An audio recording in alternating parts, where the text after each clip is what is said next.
जय हिंद फ्रेंड, कैसे हैं आप सब। उम्मीद करते हैं बढ़िया होंगे और स्वागत है आपका जेडीएस एजुकेटर के यूट्यूब चैनल पर।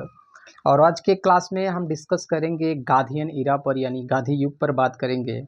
इससे जो सवाल एग्जाम में पूछे जाते हैं उन पर हम चर्चा करेंगे। ठीक है, तो हम शुरू करेंगे। क्वेश्चन हमने जो इससे क्वेश्चन एग्जाम में पूछे जाते हैं उसको हमने पहले ही स्लाइड पर लिख रखा है। ठीक है, अगर इनके फैमिली की बात करें तो आप इनके फैमिली के बारे में अच्छे तरीके से जानते होंगे। इनके जो पिता थे गांधी जी के, वो राजकोट में एक दीवान थे, अच्छे खासे परिवार से थे। इनकी पत्नी का नाम पुतलीबाई था और इनके 4 पुत्र थे। ठीक है, उन पुत्र का नाम भी जानते होंगे। पहला नाम क्या है?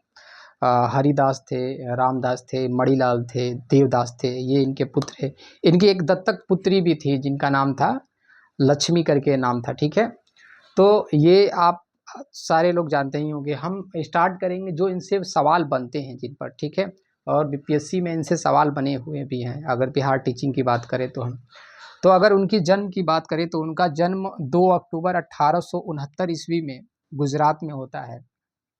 और इनकी जो प्रारंभिक शिक्षा है वो पोरबंदर से ही शुरू होती है।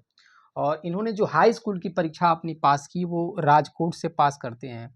और कॉलेज की जो शिक्षा है वो भावनगर के एक श्यामल दास नाम का जो कॉलेज था वहाँ से इन्होंने अपनी कॉलेज की पढ़ाई पूरा की। ठीक है, तो इतनी बात हमने समझा। उसके बाद ये बैरिस्ट्री की पढ़ाई के लिए गांधी जी चले जाते हैं इंग्लैंड। ठीक है, और वहाँ से ये 1891 ईस्वी में फिर वापस आते हैं और राजकोट में ये क्या करने लगते हैं, बैरिस्ट्री की जो होती है वो प्रैक्टिस करने लगते हैं। ठीक है, उसके बाद इनको एक और मौका मिलता है 1893 ईस्वी में। 1893 ईस्वी में साउथ अफ्रीका के एक व्यापारी थे। ठीक है, जिनका नाम था दादा अब्दुल्ला। और इनका केस लड़ने का मौका मिलता है इनको और ये चले जाते हैं साउथ अफ्रीका। ठीक है, तो दादा अब्दुल्ला का केस लड़ने के लिए 1893 ईस्वी में 1893 ईस्वी में ये कहाँ पहुँचते हैं? साउथ अफ्रीका पहुँचते हैं। उसके बाद वो वहाँ से वो जब वहाँ जाते हैं उसके बाद ये गांधी जी उसी बीच डरबन से प्रिटोरिया की यात्रा कर रहे होते हैं। और इसी यात्रा के दौरान प्रिटोरिया से पहले ही एक स्टेशन पड़ता है जिसका नाम था मेरिट्सबर्ग। और वो गांधी जी रेलवे के फर्स्ट कोच में, यानी कि फर्स्ट क्लास में ये क्या करते हैं, बैठ जाते हैं। और वहाँ पे साउथ अफ्रीका में रंग भेद को लेके बड़ा ही क्या था, मामला गड़बड़ था वहाँ। और इनको ट्रेन से उतार दिया जाता है। ठीक है, लेकिन उन लोगों को ये नहीं पता है कि आज हम जिसको ट्रेन से उतार रहे हैं एक ऐसा समय आएगा जब ये पूरे भारत से अंग्रेज़ों का क्या करेगा, अंग्रेज़ों को खिदड़ने का काम करेंगे। तो गांधी जी को ये प्रश्न पूछता है कि गांधी जी कहाँ से कहाँ तक की यात्रा कर रहे हैं, और उनको ट्रेन की बोगी से निकाल दिया गया था। तो वो डरबन से प्रिटोरिया जा रहे थे और प्रिटोरिया से पहले एक स्टेशन पड़ता है जिसका नाम था मेरिट्सबर्ग। ठीक, उसके बाद फिर आगे देखेंगे क्वेश्चन। साउथ अफ्रीका में ही 1894 ईस्वी में गांधी जी ने नटाल इंडियन कांग्रेस की स्थापना की। तो ये सवाल जो है वन लाइनर सवाल बनते हैं, इससे क्वेश्चंस पूछे जाते हैं। तो नटाल इंडियन कांग्रेस की स्थापना उन्होंने कब किया था? 1894 ईस्वी में किया था। ठीक, उसके बाद गांधी ने सर्वप्रथम, इस बीच गांधी इंडिया में आते रहते थे। ठीक है, तो गांधी जी इसी बीच सर्वप्रथम यानी कि पहली बार वो कांग्रेस के किसी अधिवेशन में क्या करेंगे, भाग लेंगे। और ये 1901 का समय था जब कांग्रेस का एक सेशन चल रहा था। कहाँ पर? कलकत्ता में। गांधी जी पहली बार यहाँ आते हैं और 1901 के जो कांग्रेस का अधिवेशन होता है उसके अध्यक्ष होते हैं दिनसा वाचा। तो हम याद रखेंगे क्या नाम था इनका, दिनसा वाचा। और गांधी जी यहीं उपस्थित होते हैं। ठीक है, क्योंकि इस बीच वो आते रहते थे इंडिया। ऐसा नहीं है कि वहाँ चले गए थे तो वहीं बस गए थे, वहीं थे लेकिन इंडिया भी आते थे। 1903 में गांधी जी ने इंडियन ओपिनियन अखबार निकाला। ठीक है, तो ये भी सवाल आपके एग्जाम में पूछा गया है और पूछा जाता है। तो इंडियन ओपिनियन नाम का जो अखबार है वो गांधी जी ने कब निकाला? तो 1903 में उन्होंने ये अखबार निकाला। उसके बाद से 1904 में डरबन में फिनिक्स आश्रम की स्थापना की इन्होंने। ठीक है, तो ये फिनिक्स आश्रम इन्होंने कब बनाया? तो 1904 ईस्वी में इन्होंने फिनिक्स आश्रम बनाया। उसके बाद गांधी जी का जो साउथ अफ्रीका में पहला सत्याग्रह था, उन्होंने 1906 में केप टाउन के पंजीकरण प्रमाण पत्र ये पंजीकरण प्रमाण पत्र के विरुद्ध उन्होंने पहला सत्याग्रह किया। यानी कि वहाँ पे ये था कि जैसे ये ऐसे समझिए कि भारत से लोग साउथ अफ्रीका के लिए काम करने तीन तरीके से ये क्या किया जाता था, पंजीकरण प्रमाण पत्र के लिए जो टैक्स है वो लिया जाता था। मान लीजिए भारत से कोई गया वहाँ पर और वहीं जाकर बस गया, तो उनको क्या करना पड़ता था, एक आइडेंटिटी कार्ड रखना पड़ता था, या और भी जो चीज़ें होती हैं, जो काम करने के लिए गए वहाँ पर वहीं पे रह गए, और कुछ लोग ऐसे थे जिन्होंने शादी कर ली वहीं पर, तो उन आधार पर क्या होता था कि वहाँ पंजीकरण दिखाना पड़ता था। यानी भेदभाव, जो रंग भेद की जो मामले थे वो यहाँ पर ज़्यादा थे। गांधी जी इसके खिलाफ क्या करेंगे, 1906 में केप टाउन में पंजीकरण प्रमाण पत्र के विरुद्ध इन्होंने पहला अपना सत्याग्रह शुरू किया। तो गांधी जी का जो पहला सत्याग्रह है वो केप टाउन में किसके विरुद्ध में होता है, जो पंजीकरण प्रमाण पत्र था उसके विरुद्ध। उसके बाद 1909 में गांधी जी ने हिंद स्वराज नाम का एक पुस्तक निकाला, जिसमें इन्होंने स्वराज की व्याख्या की, स्वराज के बारे में बताया। फिर 1910 में टॉल्स्टॉय फॉर्म की स्थापना करते हैं। ठीक है, क्या करते हैं, टॉल्स्टॉय फॉर्म की स्थापना करते हैं। तो ये जो जितने भी सवाल हमने आपसे डिस्कस किए, इससे किसी न किसी एग्ज़ाम में आपके सवाल बनते हैं या पूछे गए हैं। ठीक है, उसके बाद फिर आगे देखें, गांधी जी का जो जीवन था वो एक राइटर था जिसके बुक से वो बहुत ज़्यादा प्रभावित थे। ठीक है, तो गांधी जी, जॉन रस्किन की एक बुक थी जिसका नाम था अनटू दिस लास्ट, से गांधी जी बहुत प्रभावित थे। एक और बुक थी जिसका नाम था, ठीक है, लियो टोल्स्टाय नाम का एक रूसी, ठीक है, दार्शनिक थे, दर्शन शास्त्र के। ठीक है, तो उनकी बुक का जो नाम था, उनके बुक का नाम था the kingdom of God is with in. ठीक है, ये किसके बुक का नाम था, तो लियो टॉल्स्टॉय का नाम था। लियो टॉल्स्टॉय की एक और बुक थी, उस बुक का नाम था वार एंड पीस। तो गांधी जी ने जो अपनी अहिंसा की नीति को अपनाया था, यानी अहिंसा जो चीज़ें, अहिंसा की आइडियोलॉजी को अपनाया था, वो गांधी जी ने इसी बुक से अपनाया था। लियो टॉल्स्टॉय की जो बुक थी, the kingdom of God is with in.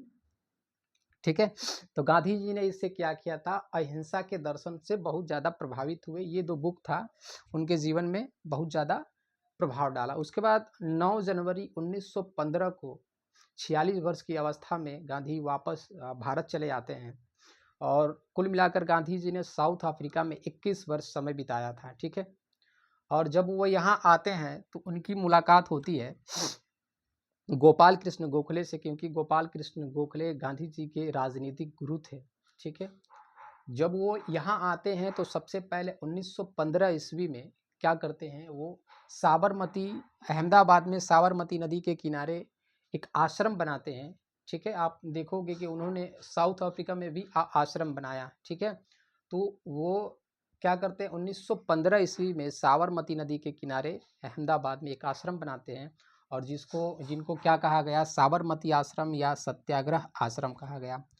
तो गोपाल कृष्ण गोखले उन्हें ये क्या कहते हैं, ये सलाह देते हैं कि अगर आपको भारत को समझना है, भारत की राजनीति को समझना है, तो आपको सबसे पहले क्या करना होगा, भारत को एक स्टूडेंट की तरह अच्छे तरीके से समझना होगा। ठीक है, तो गांधी जी अपने गुरु की बात मानते हैं और साल भर तक पूरे भारत को समझने की कोशिश करते हैं एक विद्यार्थी की तरह।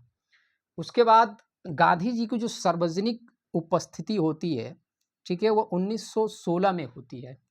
1916 में बनारस हिंदू विश्वविद्यालय का उद्घाटन था, और वहीं पे गांधी जी की सार्वजनिक उपस्थिति होती है, और वहाँ से वो फिर लखनऊ का जो सेशन हो रहा था 1916 में, यानी लखनऊ अधिवेशन जो हो रहा था, गांधी जी वहाँ पहुँचते हैं और 1916 में, और उनकी वहाँ मुलाकात होती है राजकुमार शुक्ल से होती है, और राजकुमार शुक्ल उन्हें चंपारण आने के लिए निमंत्रण देते हैं, बुलाते हैं कि हमारे यहाँ आइए, किसानों की जो स्थिति है वो बहुत ख़राब है। ठीक है, गांधी जी से ये रिक्वेस्ट करते हैं। ठीक, उसके बाद 1917 में,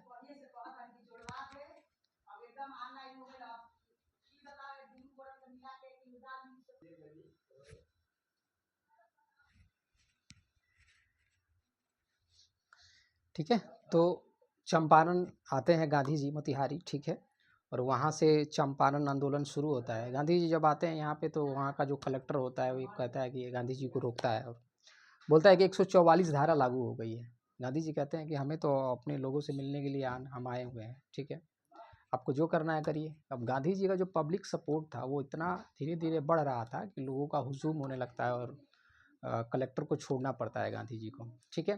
तो ये जो चंपारण आंदोलन था 1917 में स्टार्ट होता है, ठीक है, और ये गांधी जी का जो पहला सबसे बड़ा सत्याग्रह माना जाता है, ठीक है। अगर गांधी का कोई बड़ा सत्याग्रह था तो वो चंपारण ही माना जाता है, ठीक है। अब ये जो चंपारण आंदोलन है वो तिनकठिया पद्धति बिहार में थी, ठीक है। तो तीन कठिया पद्धति के विरोध में ये आंदोलन शुरू हुआ था। तीन कठिया का मतलब ये होता था कि जो खेती की ज़मीन थी उस पर 3/20 भाग पर नील की खेती होती थी, ठीक है, नील की खेती होती थी। अब नील की खेती का मसला ये था कि जो नील की खेती है वो भी किसानों को उस ज़मीन पर करना पड़ता था जो सबसे ज़्यादा उपजाऊ हो, और नील की खेती में पानी ज़्यादा सोखता था, जिससे फसल जो थी फसल कह रहे हैं जो ज़मीन था वो धीरे धीरे बंजर होने लगता था नील की खेती की वजह से। तो किसान इसकी खेती करने से क्या होने लगे, हटने लगे, क्योंकि उन्हें दाम भी कम मिलता था और मार्केट में और भी जो कलर थे वो आ गए थे। तो नील का जो डिमांड था वो भी धीरे धीरे कम हो रहा था। इससे जो बागान मालिक थे वो भी परेशान थे, ठीक है। लेकिन उन्होंने कहा कि ठीक है, आप तिनकठिया पद्धति को आप बंद कर सकते हैं, नील की खेती को बंद कर सकते हैं, लेकिन इसके लिए आपको अतिरिक्त टैक्स देना होगा। तो वो टैक्स लगाते हैं और इस टैक्स को किसान नहीं मानते हैं, और इसी के लिए क्या होता है, आंदोलन शुरू होता है। चंपारण में जो आंदोलन शुरू हुआ था उसके लिए एक सलाई कमीशन भी बनाया गया था, जिसमें और भी जो नेता थे जैसे राजेंद्र प्रसाद, CF इंड्रूज, JB कृपलानी, इस तरीके के जो नेता थे, ठीक है, वो क्या करते हैं, गांधी जी का सहयोग करते हैं। और लास्ट में क्या होता है कि ये जो सलाई कमीशन है, ठीक है, गांधी जी के नेतृत्व में स्टार्ट हुई, गांधी जी भी इसमें शामिल थे। ये इस बात को मान जाते हैं और जो नील बागान मजदूर होते हैं वो 25% तक जो टैक्स है वो क्या करते हैं, वापस कर देते हैं, ठीक है। यानी अगर हम बात करें तो जो CF इंड्रूज थे इनको गांधी जी ने दीन बंधु की उपाधि दी थी। किसकी उपाधि दी थी? दीन बंधु की उपाधि दी थी। और चंपारण जो आंदोलन था इसका विरोध कौन करते हैं? NG रंगा करते हैं। NG रंगा को ये लगता है कि गांधी जी क्या कर रहे हैं, यहाँ पे राजनीति कर रहे हैं। NG रंगा जो एक किसान क्या थे, एक किसान नेता थे, तो ये चंपारण का विरोध करते हैं। तो ये प्रश्न इंपॉर्टेंट है कि चंपारण आंदोलन का विरोध किसने किया था? तो NG रंगा ने किया था। अब ये जो आंदोलन है ये सफल होता है। इसके बाद रविन्द्रनाथ टैगोर गांधी जी को महात्मा की उपाधि देकर क्या करते हैं, सम्मानित करते हैं। यानी गांधी जी ने इसी आंदोलन के उपरांत गांधी जी को महात्मा कहा, ठीक है।